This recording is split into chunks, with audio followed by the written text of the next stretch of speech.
Já a gente vai voltar aí com o Luiz Arthur Nogueira, que vai trazer os assuntos da economia. Agora sim, vamos chamar Luiz Arthur Nogueira. Bem-vindo.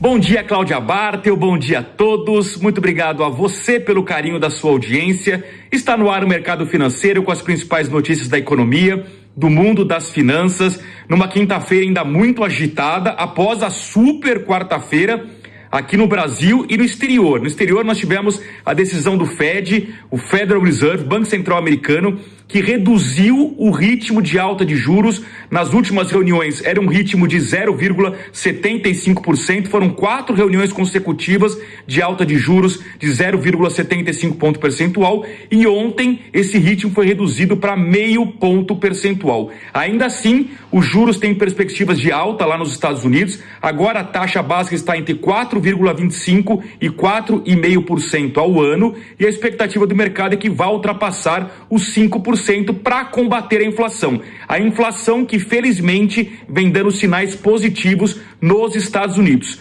Hoje, quinta-feira, é dia de juros também no Banco Central Europeu, no Banco Central da Inglaterra e por isso predomina o mau humor nas principais bolsas internacionais. Aqui no Brasil, nós temos muitos temas importantes envolvendo questões fiscais. A PEC Fura-Teto, que já foi aprovada no Senado e agora está tramitando na Câmara dos Deputados. Nós temos a mudança da lei das estatais, que foi aprovada na Câmara e agora vai para o Senado. Essa lei das estatais, na prática, permite indicações políticas, porque reduz para apenas 30 dias a quarentena exigida para qualquer político poder assumir o comando de alguma estatal. Há quem diga que isso foi feito a dedo para que a Luísio Mercadante possa assumir a presidência do BNDES, mas o fato é que nós temos ainda muitas incertezas envolvendo as estatais. Ontem as ações da Petrobras despencaram até 10% por conta dessa alteração na lei das estatais. Em 2 meses, a Petrobras já perdeu 220 bilhões de reais em valor de mercado. Ontem as ações do Banco do Brasil também caíram 2,5%. De fato, o mercado financeiro está assustado, está com receio de ingerência nas estatais. Lembrando que aqui no Brasil, historicamente, indicação política é sinônimo de prejuízo. Só para dar um exemplo, neste ano agora, 2022, no governo Bolsonaro, sem indicação política, as estatais vão dar um lucro de 250 bilhões de reais. Lá atrás, em 2015, no governo Dilma Rousseff, com muitas indicações políticas, as estatais deram um prejuízo de 30 bilhões de reais. Lembrando que quando estatal dá prejuízo, nós, contribuintes, pagamos essa conta, pagamos esse rombo através dos nossos impostos. Então, claro que é uma coisa ruim para a economia brasileira. Muito bem, vamos olhar um pouco para frente, essa expectativa sobre a tramitação da PEC da transição. Será que efetivamente haverá alguma alteração no projeto que está sendo debatido e será votado na Câmara dos Deputados? Qual seria o impacto dessa política fiscal do governo Lula no mercado financeiro e principalmente na decisão do Banco Central no ano que vem sobre juros? Lembrando que o Banco Central é autônomo, portanto ele tomará decisões autônomas sem interferência política. Para comentar esse assunto, nós convidamos a economista Patrícia Krause, ela que é economista-chefe para a América Latina da COFAS. E a Patrícia vai dizer para a gente como é que ela está enxergando essa questão da política fiscal, incluindo a PEC Fura-Teto, a lei das estatais, impacto no mercado financeiro e na política de juros do Banco Central. Acompanhe. Bom, a gente observa o mercado bastante volátil diante dos anúncios recentes sobre a composição do novo governo, além disso a mudança na lei das estatais e também no compasso de espera pela tramitação da PEC de transição na Câmara dos Deputados. Em relação a esse último fator, a gente entende que se de fato esse conteúdo for mantido, você teria uma expansão fiscal significativa, o que na ausência de compensações levaria a um aumento relevante da dívida pública, né? Mas a gente precisa aguardar para ver como será essa tramitação, se não sofrerá uma desidratação e com isso reduzindo o impacto fiscal. Em relação às implicações na política monetária, é claro que uma política fiscal mais expansionista tende a gerar um viés de alta para a inflação, né, e poderia implicar na política monetária. Mas, a princípio, nosso cenário base segue em que a taxa de juros Selic começaria a reduzir no segundo semestre, então a partir de agosto, encerrando o ano em 11,75, e depois uma redução chegando a 8,5 no final de 2024. Mas com essa projeção tem um viés de alta, né, diante da incerteza, principalmente do ponto de vista fiscal. A gente entende também que o Banco Central vai ficar atento aos desdobramentos, então aí eu diria não só em questão da PEC da transição, sim, isso é um fator importante, mas também a gente tem que levar em consideração também no próximo ano a discussão sobre uma nova âncora fiscal e como será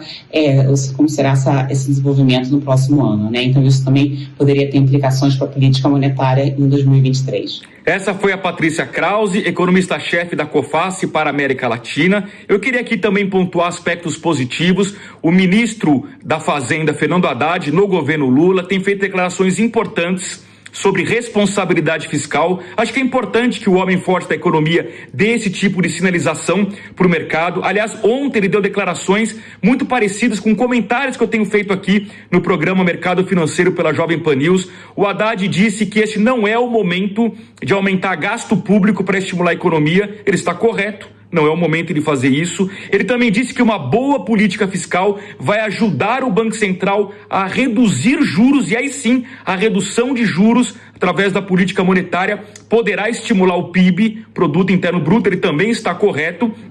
E o Haddad disse também uma coisa muito importante que eu falei aqui outro dia, de que o sucesso social do governo Lula depende do equilíbrio das contas públicas. Ele mesmo mencionou que países que são desequilibrados do ponto de vista fiscal, são países que não têm sucesso na política social. Ele está corretíssimo. Eu disse aqui outro dia que o sucesso social do governo Lula depende, evidentemente, de um equilíbrio das contas públicas. Que bom que o ministro da Fazenda, Fernando Haddad, dê esse tipo de declaração. A gente espera que o discurso seja implementado na prática a partir de 1º de janeiro, porque a gente sabe que os economistas mais à esquerda, ligados ao PT, não concordam muito com isso. Eles acham que mais gasto público estimula a economia, aumenta a arrecadação, faz o Brasil crescer. Eu não acredito nisso. Eu acho que é o contrário. Mais gasto público piora o cenário inflacionário, obriga o Banco Central a subir juros, juros mais altos desaquecem a economia, aumentam o desemprego e a pobreza. Portanto, é o oposto, né? Mais gasto público piora, na verdade, a qualidade social do Brasil.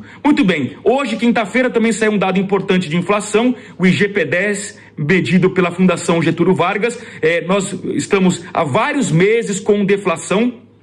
Reparem no gráfico que a gente vai colocar aqui na tela, como nós vínhamos já de 4 meses seguidos de deflação, e agora saiu esse dado importante aqui do mês de dezembro, o que mostra que de alguma forma o Banco Central está ganhando essa batalha da inflação, mas não é uma batalha totalmente vencida, porque as expectativas inflacionárias para o ano que vem ainda estão acima do teto da meta, que é 4,75%.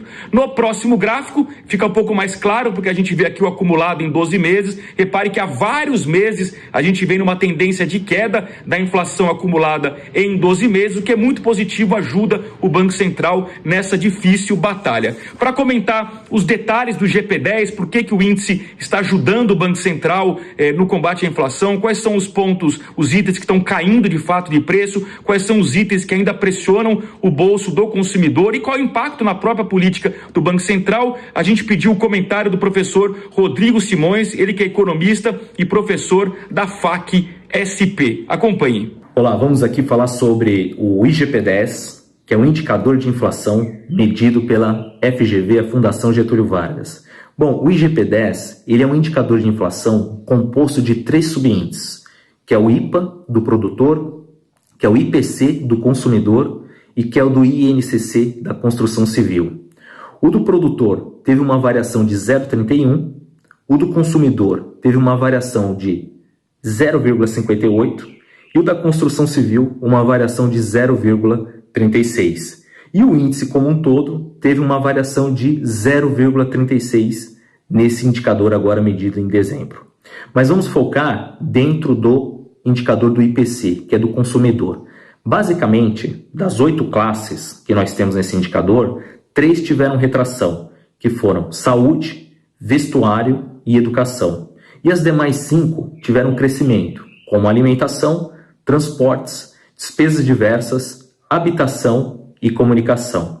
E o que isso se reflete? Esse indicador já mostrando crescimento agora ainda em dezembro, nós temos um efeito de aumento de compras referente ao mês de dezembro, reflexo também da economia como um todo mundial e também temos para o futuro a questão do fiscal. Então, se eu posso fazer um gancho aqui com relação à taxa de juros, para o ano que vem, na minha análise, nós provavelmente teremos uma manutenção da taxa de juros, a taxa de juros Selic no Brasil, de pelo menos na casa dos 2 dígitos. Hoje ela está se mostrando ali entre 11% e 11,75% pelo Boletim Focus, mas a curva futura de juros ela está muito maior do que isso. E isso já é reflexo das decisões hoje tomadas pelo novo governo de buscar os gastos além do teto e também entre outras ações, liberando cheque em branco, liberando gastos em excessos, ao invés de buscar a qualidade do gasto, tá? E buscar o que? A austeridade das contas públicas. Então, para poder finalizar esse comentário, eu quero complementar aqui dizendo que as taxas de juros o ano que vem vão se manter pelo menos na casa dos 2 dígitos, para poder segurar a inflação e para poder tentar dar um freio nessa questão do fiscal que vem se desenrolando para o descontrole. Muito bem, esse foi o comentário do economista Rodrigo Simões, ele que é professor da FAC-SP. E para concluir então o mercado financeiro de hoje, nós vamos continuar acompanhando tramitação da PEC Fura-Teto, que já foi aprovada no Senado e agora está na Câmara dos Deputados. Vamos continuar acompanhando a tramitação da Lei das Falências, que segue o processo inverso, foi aprovada na Câmara dos Deputados e agora está no Senado Federal. São 2 aspectos que impactam o mercado financeiro, porque, claro, dão o ritmo da política fiscal do governo Lula no ano que vem. Vamos continuar acompanhando as declarações do ministro da Fazenda, Fernando Haddad, que ele deve reforçar essa importância da responsabilidade fiscal, isso é muito importante. Vamos continuar acompanhando os bancos centrais no exterior subindo juros, porque isso dita o humor do mercado financeiro no cenário internacional, nas principais bolsas globais e, consequentemente, com impacto no dólar e no euro. Enfim, são aspectos importantes, o mercado financeiro continua agitado e a gente segue acompanhando aqui na Jovem Pan News. Eu devolvo para você, Cláudia Bartel. Obrigada, Luiz. Até mais.